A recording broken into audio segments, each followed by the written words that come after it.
Jack the Train Hopper here, and today I will be reviewing Train Sim World 2. You probably seen me review the first game. It was pretty cool, but the second game is basically 1.5. But let me talk about it. So I got this game 2 days ago, and wow, this was absolutely fun. Yeah. So it comes with these three of the routes. I got the deluxe edition that'll allow me to get one of the routes, that is the East Coast way. And Stored Dovetail Live, it's not really that interesting, but in the future it will be interesting because the store has preserved collections to train slash routes. Yeah, it's pretty cool. And Dovetail Life is basically the same as the original, And I want to give you some facts about these three routes that ripped the... Alright guys, I'm going to be giving you facts about this game. So, Sandpatch Grade. Now, a couple of you people might know this if you're a PC player of the original. Sandpatch Grade was in Train Sim World, but only on the PC because the console, because I'm playing on the Xbox One, they couldn't handle it because the amount of detail they put in it. So, yeah, Great Western Express was the one that could handle it because it was just London Paddington to Reading, basically. And yeah, and now it's been upgraded. The Xbox has kind of been upgraded to handle the detail of this amazing route. And the Shuttlestrict Combe to Aachen route. Now, I think you've possibly seen a part of the trailer about it. Apparently, there was one mysterious part that there was another train in it, and apparently it was just for the scenario planner. When I checked it, there was no new train, just the two trains that you can drive so far. And finally, we had the London Underground Bakerloo line. Now, there's a lot to say about this one. So basically, I have travelled on this line, and I stopped at Piccadilly Circus, Oxford Circus, Embankment, Waterloo, and I think there's a few of them I forgot about. But this is still one of my favourite routes, and I've been dreaming about this back in the Train Sim World 1 days, that I wish a London Underground route that could happen, and my gosh, I was incredibly excited when I noticed this legendary line is coming, because a lot of people like the Bakerloo. And weirdly enough, you can't even do the Stonebridge Park services on the timetable. Your only option is to just use the scenario planner. So yeah, if you're doing Stonebridge Park services, just use the scenario planner, because that's the only way of doing it.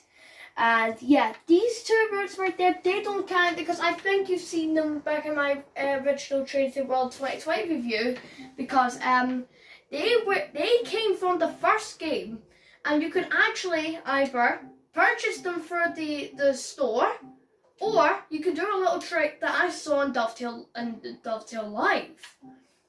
So if you're a Train Sim World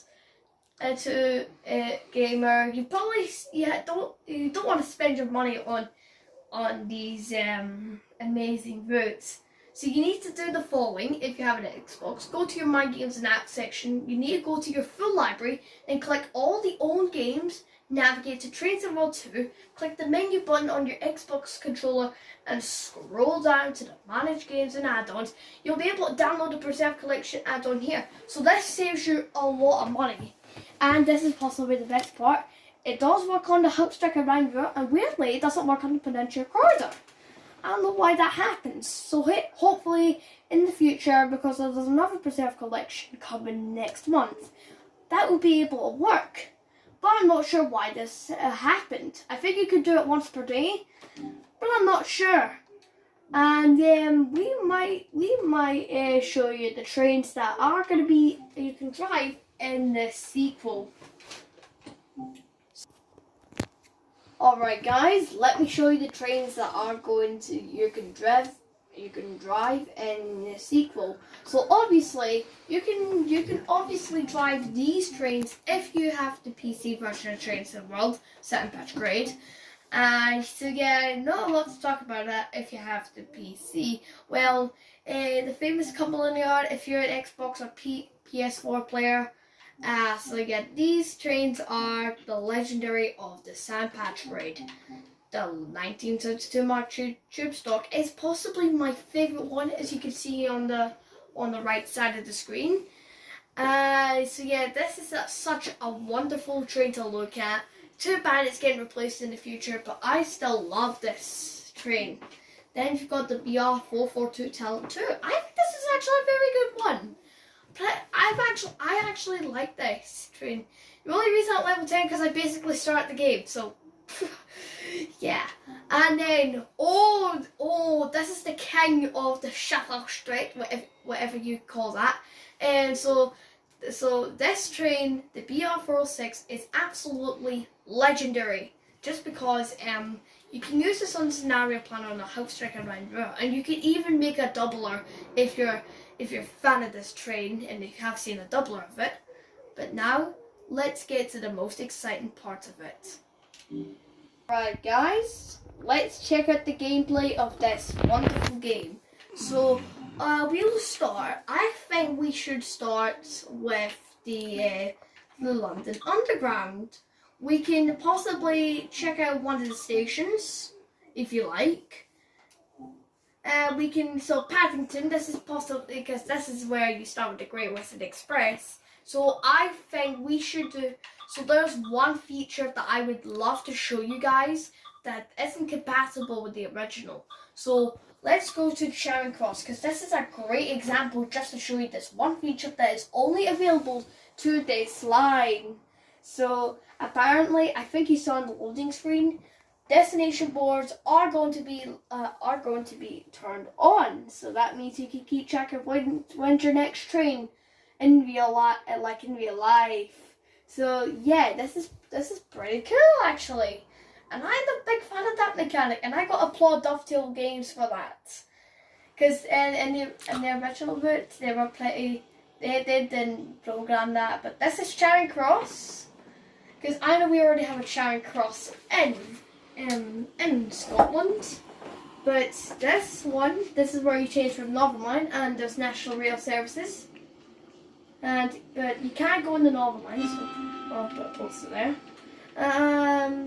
So next train is to Elephant and Castle. So usually it's about 3 or 4 minutes of the next train during rush hour maybe. But now in Train Sim World 2 it's a bit different because of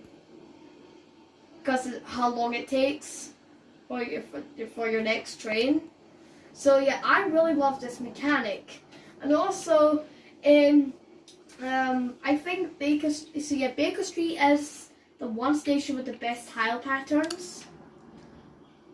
So yeah, hope you guys like the 72 stock. And Charing Cross at Trafalgar Square. There used to be a train station called Trafalgar Square, but now that one's closed. And I bet you can still see that in this game, or they didn't even feature it because they never heard of it. And here's the route map, and it looks way different from the other ones. The other passenger lines, and to be honest, I kind of like this. Pretty cool, right? But we're going to be going through some of the best ones. So why don't we review this the Shuffle Street? So why don't we get to it? Next up, we're going to be featuring the Shuffle Street to Aachen line, and honestly, this is by far, in my opinion, the best German route ever made. Because you probably heard what I said. It's just the ice DBBR 406 was the best train to come in, because a lot of people have been requesting that. So why don't we head to Aachen, or maybe one of the bigger stations, Cologne. There we go, Cologne. So this is what it looks like, and you know that plane up there? It's got the Dovetail logo up there, because I've noticed that. And a big look. I don't see images. I don't see posters like that. That's not actual advertisements. So yeah. So Sandpatch Great Image. That's possibly one of my favourite ones because it looks so realistic. And so by the way, this my favourite game. And the Trains of World series has now been born. So Cone, this is massive. And hopefully, unlike the Bakerloo line, maybe we can see some trains. So this station is massive, and you might not seen this before. This is where I think this is where you get familiar with the controls here. This is where you get familiar with the controls. So this is basically another one of your starter routes because this is your first time playing. So why don't we go downstairs? So downstairs, there's an elevator here you can take to go to the platforms, and that's where you go. You go upstairs to go to the platforms, and there is a first aid point I should place. Sorry for that slide for you guys, but yeah, I'm just hoping you love to hear some of these stuff. And over here, it's actually pretty cool because you get to see the city of Cone, and there's a total of 11 platforms here. Very nice at the station, by the way. And yeah, this is one of the images. So yeah, a lot of people were wondering where that German room is going to be and where is it going to take part of. Because I never knew Aachen would come into the sequel, and it actually happens. Alright, let's go to the St. Patrick's Parade next. 1. Alright guys, now we're going to go for the St. Patrick's Parade next, and you probably noticed of the level, I'm not really attached to this route yet, but let's go to the famous Cumberland Terminal. So if I can find it. No. Okay, so there's a lot of Cumberland, so let's go into one of them, which is Cumberland Turntable. So this is where you get used to the turntable. I haven't used this on the West Somerset Railway, and that's actually pretty cool, to be honest. And yeah, I think when I was doing one of the services, I accidentally let it spin around, so just for some reason. I like to do weird stuff in Trains and Worlds. Like, I like the fact that you could steal trains and drivers. I think that's pretty cool. That's actually pretty cool. And yeah, so the three routes, the Bakerloo line, the Sheffield Street, and the St. Patrick's Parade are all pretty cool.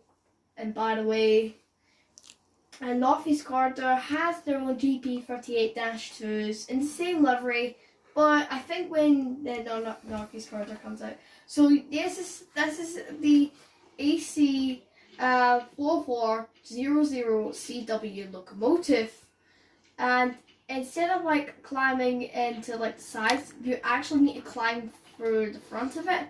So let me show you an example.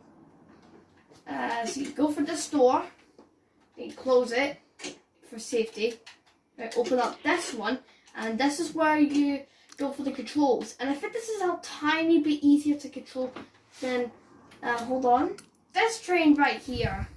Now let's see if we can find an SD40, because this is one of the trains that we'll be able to drive also. How do you get down from here?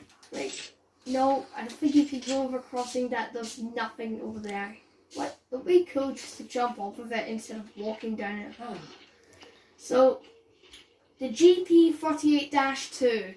Now, this is basically the SD40-2, but a bit shorter. And hold on a minute, I think I see something over there. Let's go and take a look.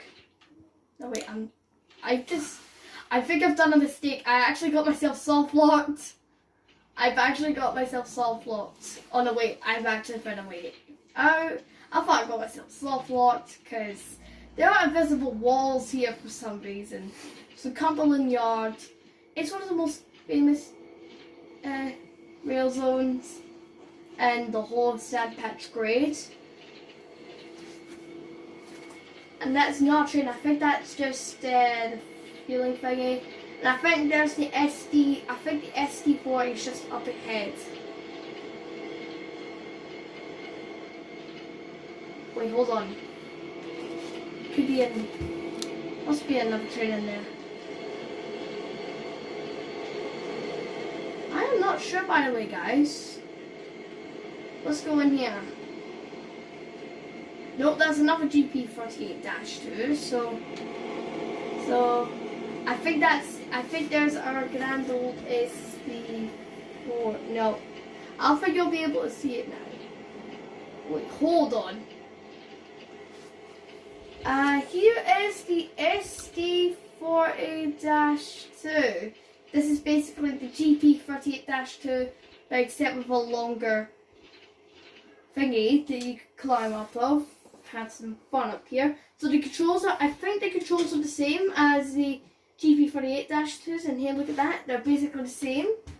Because the SD40 was, I think that was spelled at the same time as the GP38-2 you can see over there. Now, let's go back and feature some of the features. Guys, yeah, we're coming to the end of this review, and I didn't want to go for too much detail because I know there's a lot of people that haven't played this, including you guys. Some of you may be watching this right now, and there is something really cool that the original game doesn't have. There's the scenario planner and livery designer. So basically what scenario planner is, I'll start with first. So you basically you can select your own service, you can pick your scenario name, and you can even select where you want to start, the amount of stops you want to go to, and where's your end mark. And basically you can select your own train. For example, German trains on German routes, as a great example. And then you can basically drive it, like I've done this with the BR406, and it's actually pretty fun. And then you've got the livery designer, and I'm not good at it, pretty much, yeah. So far, you can design your very own livery on any train you like. So, for example, you can use one of the carriages or trucks, and you can even design your own livery, depending on how good it is. For me, I've actually tried this, and I'm not good at it for some reason. It's just because I'm not really used to the controller, like to navigate around stuff. So yeah, if you're having a PC, it would be a lot easier for you. But anyway, this has been amazing. I didn't want to go for too much detail because I know that some of you haven't played this. Alright guys, we're coming to the end. So so I'm gonna give this a 9.5 out of 10. That's pretty cool because the original I gave it an 8 out of 10 because of there was no online multiplayer.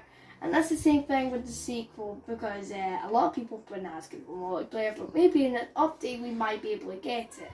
And yeah, this has been a great experience, and to be honest, I think, in my opinion, this is far more better than the original. So yeah, so say goodbye to this one. Bye.